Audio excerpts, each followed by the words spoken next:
Le mercato, c'est une période un petit peu spéciale pendant l'année. C'est vraiment une période de poker menteur. Tout le monde dit des choses, personne n'est au courant de pas grand-chose, tout le monde prétend. Il n'y a que des points d'interrogation un petit peu partout et on voudrait les transformer en points d'exclamation.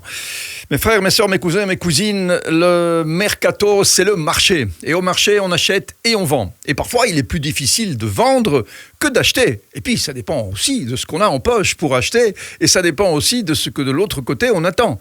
Et là, pour l'instant, il y a quelque chose qui enfle de partout. Au moment où on se parle, on n'en sait strictement rien de ce qui va arriver. Mais Mbappé va-t-il rester au PSG ? Alors, le clan Mbappé, d'ailleurs, j'aime pas beaucoup quand on utilise le mot clan. Un petit peu clan, c'est péjoratif. C'est un petit peu comme s'il y avait des gens qui sont en train de penser à un mauvais coup, un sale coup, contre d'autres qui sont l'autre clan. Je dirais la famille Mbappé, les amis d'Mbappé, Mbappé lui-même sont en train de se projeter dans un futur qui n'est pas si lointain, donc le futur de l'année prochaine. Et l'année prochaine, l'option de Kylian Mbappé se termine. Alors il a écrit une lettre en disant « Chers amis du PSG, je ne resterai pas au-delà de cette date, c'est-à-dire la fin de la saison 2024 ». C'est déjà bizarre que lui ait, quelque part, le droit de lever l'option. Généralement, c'est le club qui a une option de garder ou pas un joueur un an de plus. Donc la position de force, clairement, c'est Kylian Mbappé qui l'a. C'est lui qui a les cartes en main. Et il donne déjà le là en disant « Moi, je ne resterai pas au-delà de 2024. J'ai fait suffisamment ici à Paris, ça fait 6 ans, depuis 2017, donc ça fera quand même plus que 6 ans, que je fais le maximum. Quelque part, j'ai été chaque fois le meilleur buteur, le meilleur joueur de la Ligue 1. J'ai fait ce que je devais faire. Je ne suis pas convaincu, je parle à sa place, que vous ayez fait de votre côté ce qu'il fallait, c'est-à-dire acheter les joueurs, les bons joueurs au bon moment, les bonnes stratégies, les bonnes choses qui auraient fait évidemment que Kylian aurait soulevé peut-être à un moment donné une coupe aux grandes oreilles, ce qu'il n'a pas fait. Et donc il se dit en 2024, il sera grand temps de partir. Mais là, le PSG, habitué évidemment à dominer ses joueurs, à leur faire ce que la direction a imaginé pour eux, le PSG se raidit et se dit non, tu nous appartiens. Et si ce n'est pas le cas, eh bien alors on va te vendre maintenant, mais à la limite, pourquoi pas ? Au fond, je veux dire, si quelqu'un est prêt et disposé à acheter Kylian Mbappé là, à ce mercato d'été 2023, eh bien, au bout du compte, why not ? Sauf que, probablement qu'aucun club ne va lâcher 180, 200 millions d'euros pour Kylian Mbappé, alors que l'année prochaine, il sera gratuit. Gratuit, pas de transfert. Évidemment, il y aura un très très gros salaire à payer à Kylian Mbappé, mais 200 millions ou 180 millions, je ne connais absolument pas le prix, mais certainement ça doit tourner autour de ces eaux-là, seront économisés. Donc, comment peut-on imaginer la saison 2023-2024 ? Est-ce que le PSG va dire à Mbappé, si c'est comme ça, un petit peu comme il avait fait avec Rabiot, tu vas t'asseoir sur le banc, tu vas regarder tes amis jouer, et nous, on va te punir. Voilà, Mbappé sur le banc. On l'imagine une seule seconde ? Non, on ne l'imagine pas une seule seconde. Si, en fait, on l'a fait avec Rabiot, c'est que Rabiot ne pesait pas aussi lourd que Mbappé, et d'ailleurs, ce fut une erreur de le faire avec Rabiot aussi. Donc, cette hypothèse-là, je pense qu'on peut l'enlever assez facilement.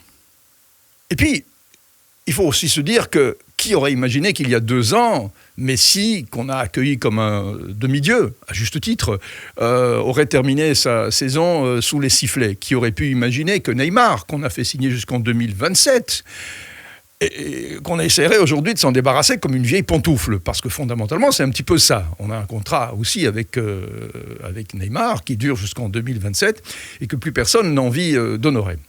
Alors, tout cela fait penser qu'il y a des points d'interrogation, mais un petit peu trop. À l'instant où on se parle, il n'y a que des points d'interrogation. Surtout si on s'imagine qu'on n'a pas non plus d'entraîneur. Qui va être l'entraîneur du PSG l'année prochaine ? Au moment où on se parle, on n'en sait strictement rien. Directeur sportif, c'est probablement Campos qui va rester, mais il est aussi directeur sportif d'autres équipes, ce qui est déjà un truc assez bizarre. Qu'un directeur sportif soit directeur sportif de plusieurs équipes en Europe, généralement un directeur sportif est directeur sportif d'une seule équipe, ce qui l'oblige à se concentrer totalement sur la philosophie d'un seul club. Alors, est-ce qu'on peut imaginer que Mbappé aille directement là, maintenant, au Real de Madrid? Admettons même que Madrid ait l'argent pour l'acheter, ce qui est possible. Déjà, on imagine mal où il jouerait. Alors, il y a déjà peut-être quelque chose de positif, c'est que Benzema étant parti, les relations peut-être entre Benzema, je parle simplement sur le terrain, et Mbappé n'auraient peut-être pas été extraordinaires, mais même maintenant, on peut peut-être se demander où est-ce qu'Mbappé jouera, parce que si sur le flanc gauche, il y a Vinicius, et qu'on sait aussi que Mbappé adore jouer sur ce flanc gauche, on se demande donc où jouerait Mbappé. Est-ce qu'on va en faire un numéro 9 ? On va le mettre à droite. Enfin, déjà, ça, c'est un souci. Alors, je suppose que Carlo Ancelotti, ce genre de soucis, il aime bien les régler. Mais Carlo Ancelotti a aussi dit qu'il ne resterait pas au Real au-delà de la saison 2024, puisque le Brésil l'attend impatiemment. Donc, ça fait énormément de points d'interrogation pour l'instant qui ne seront peut-être pas levés. Alors, on peut s'imaginer, en effet, que Mbappé reste à Paris. D'ailleurs, il l'a dit. Moi, je respecterai mon contrat. J'irai donc au bout de la saison 2023-2024. Je ferai comme d'habitude ce que je dois faire, et ça on peut lui faire confiance. Et c'est de là évidemment que naît cette question totalement absurde. Est-ce qu'on peut s'imaginer que si les choses démarrent mal, si la saison commence mal, un match raté, deux matchs ratés, un penalty raté, ça parfois Kylian a l'habitude, enfin l'habitude non, mais peut en rater de temps en temps. Et est-ce qu'on peut s'imaginer que le public du parc commence à siffler comme il l'a fait Messi? Est-ce qu'on peut s'imaginer cela? Franchement, mes frères, mes sœurs, mes cousins, cousines, moi je crois qu'au PSG, tout est possible. Je pense qu'on peut s'imaginer et entendre les sifflets adressés non plus à Messi, non plus à Neymar, non plus à Galtier, mais à Messi, à Kylian Mbappé. Alors là, ce serait franchement le maximum, le summum de la folie. On pourrait vivre une saison 23-24 où il y aurait Mbappé ou sur le banc ou sifflé, ce qui est absurde.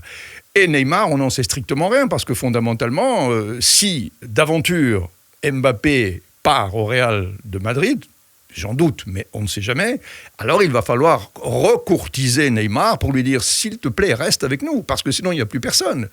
Il n'y a plus Messi, il n'y a plus Mbappé, il n'y a plus Neymar, il n'y a plus Ramos, il n'y a plus Verratti. Il va falloir reconstruire une équipe. Là, c'est plus des points d'interrogation qu'on a là. Ça, c'est franchement alors le désert. Hein. Et peut-être que pour ça, les Qataris, ils sont tranquilles. Le désert, ils connaissent. Donc, ils vont peut-être se dire, mais là, on est en bon terrain. Mais vous savez aussi qu'arroser du sable, ça n'a fait réellement jamais pousser grand-chose. Donc, on est devant un grand désert, un grand désert, plein d'incertitudes. Et l'acte, je trouve, de bonne foi de Kylian Mbappé d'écrire à son club en disant « sachez déjà maintenant que l'année prochaine, vous ne compterez plus sur moi », est un acte loyal, peut-être aussi destiné à mettre une certaine pression. Qui sait, certains disent peut-être pour refaire un contrat milliardaire en disant « ah, je vais vous faire peur comme l'année passée hein, ». Quand l'année passée, il avait fait sa déclaration d'amour au Real en disant « je pars ».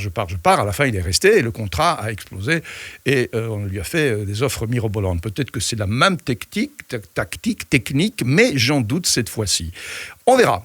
Les choses sont très amusantes. Cette partie de poker menteur amuse certains. Moi, je trouve que le foot, ce n'est pas que ça. Ce mercato me fait penser un petit peu à qui va tromper qui va coucher avec qui, et pour combien on va coucher. Et ça, franchement, c'est pas le foot. Mais bon, puisque les matchs sont terminés, les saisons sont finies, on a donné les coupes, il faut bien aussi que l'on parle de football avec d'autres arguments, et ceux-là ne sont peut-être pas les plus jolis, mais ça amuse un petit peu tout le monde. Mes frères, mes sœurs, mes cousins, mes cousines, abonnez-vous à la chaîne, et si vous nous regardez sur d'autres réseaux, eh bien, n'hésitez pas à nous faire tous vos commentaires dans la plus parfaite courtoisie. Et j'essaye de répondre à chaque fois que c'est possible.